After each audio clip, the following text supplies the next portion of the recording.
Olá, grato pelo seu interesse por este vídeo. Hoje vamos analisar uma dúvida que pode ser de muita gente. Podemos ver na Bíblia que Moisés falava com Deus face a face, mas depois está escrito que ninguém pode ver a Deus.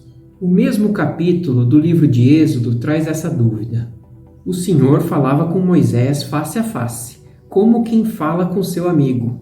Depois Moisés voltava ao acampamento. Mas Josué, filho de Num, que lhe servia como auxiliar, não se afastava da tenda.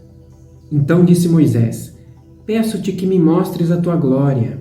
E Deus respondeu: Diante de você farei passar toda a minha bondade, e diante de você proclamarei o meu nome, o Senhor. Terei misericórdia de quem eu quiser ter misericórdia, e terei compaixão de quem eu quiser ter compaixão.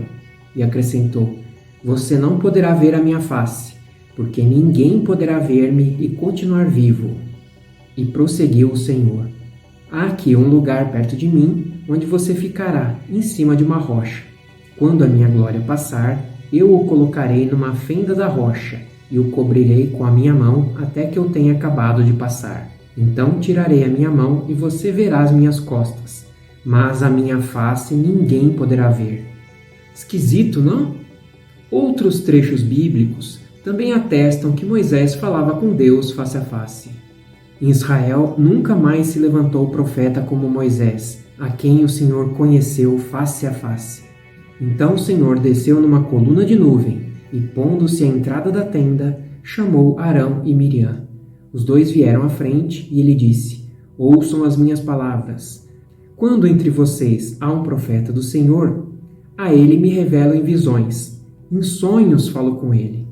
Não é assim, porém, com meu servo Moisés, que é fiel em toda a minha casa. Com ele falo face a face, claramente, e não por enigmas, e ele vê a forma do Senhor. Por que não temeram criticar meu servo Moisés? Como pode ser isso? Vou aqui mostrar duas possibilidades de interpretação. Em primeiro lugar, a expressão face a face, no original hebraico, é panim. Essa palavra tem muitos significados, como na presença de, em frente de, diante de. Não necessariamente cara a cara com Deus, mas em sua presença. O termo panim ocorre 1818 vezes somente no Antigo Testamento, com esse significado de presença, mas alguns também com o significado de superfície da terra. Como em Gênesis, quando antes do dilúvio, Deus diz que fará o homem desaparecer da face da terra.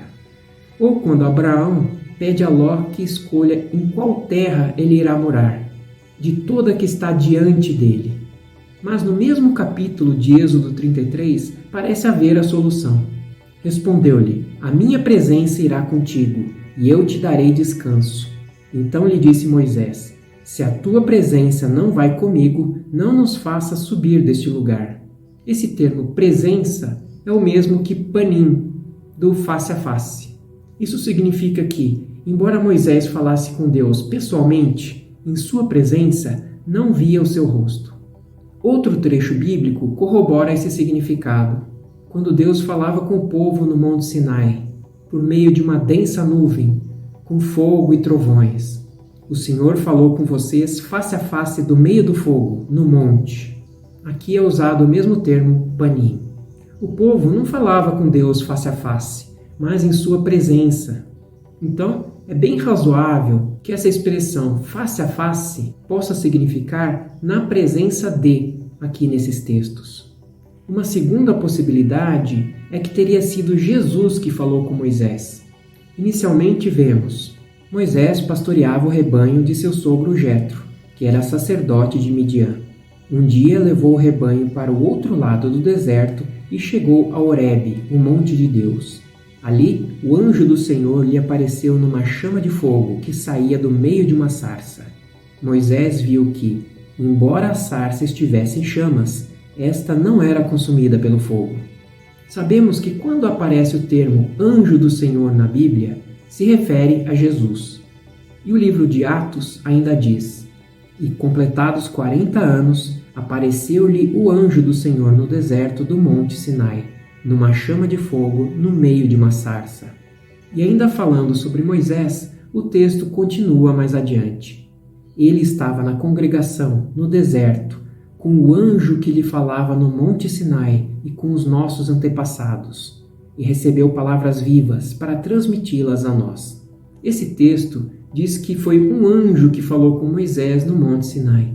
E o original grego do Novo Testamento é ângelos, de anjo mesmo. Seria então Jesus que estava no Monte Sinai. E para dar mais informação, temos esse texto de após a luta de Jacó com um anjo a noite inteira. Jacó chamou aquele lugar Peniel, pois disse: vi a Deus face a face, e todavia minha vida foi poupada. Peniel vem da mesma raiz de Penim e significa face de Deus, ou no caso, presença de Deus. E no original hebraico, Deus que Jacó teria visto face a face seria Elohim, representando a Trindade. Mas Oséias afirma que Jacó lutou com um anjo, Jesus. Ele lutou com um anjo e saiu vencedor. Chorou e implorou o seu favor. Em Betel encontrou a Deus, que ali conversou com ele. Esse trecho não traz anjo como Elohim, mas o Malak, de anjo mesmo no hebraico. Então, pode-se dizer que muitas vezes os trechos trazem Deus ou anjo do Senhor como sinônimos, entendido este último como sendo Jesus. Sendo assim, essa possibilidade de Jesus ter conversado com Moisés é bem plausível. Inclusive, João diz: ninguém jamais viu a Deus, mas o Deus unigênito, que está junto do Pai, o tornou conhecido. Seria porque Deus é Espírito? Ninguém teria visto a Deus porque seria Deus um Espírito, conforme João escreve mais adiante? Deus é Espírito, e é necessário que os seus adoradores o adorem em espírito e em verdade. E Jesus seria a forma visível de Deus, sua relação para com os homens? Quando os discípulos estavam reunidos em Jerusalém, lamentando a morte de Jesus, Jesus apareceu a eles e pensaram que ele era um espírito. Mas Jesus disse: vejam as minhas mãos e os meus pés, sou eu mesmo, toquem-me e vejam. Um espírito não tem carne nem ossos, como vocês estão vendo que eu tenho. Mas quando tivermos corpos transformados, glorificados, poderemos ver a Deus. João o viu após ter tido a experiência do arrebatamento, sentado em seu trono. Então vi, na mão direita daquele que está sentado no trono, um livro em forma de rolo escrito de ambos os lados e selado com 7 selos. Ou seja, Deus tinha um corpo, estava assentado em seu trono e tinha um pergaminho em sua mão direita. A questão é que a santidade de Deus é tão grande que seria impossível vermos com os nossos corpos mortais. Mas futuramente poderemos estar em sua presença com os corpos incorruptíveis. Concluindo, poderia ser que Moisés estivesse na presença de Deus, mas não vendo seu rosto, ou então que estivesse na presença de Jesus. Embora os textos referentes ao Êxodo tragam Deus se referindo ao tetragrama impronunciável do nome de Deus, ou seja, Deus mesmo, outros textos mostram Jesus como sinônimo de Deus, como vimos aqui com relação ao anjo do Senhor. Mesmo não sabendo qual dessas possibilidades seria a mais correta, o fato é que ambas explicam a dúvida do título deste vídeo. Agradeço muito a sua audiência até aqui e até a próxima semana.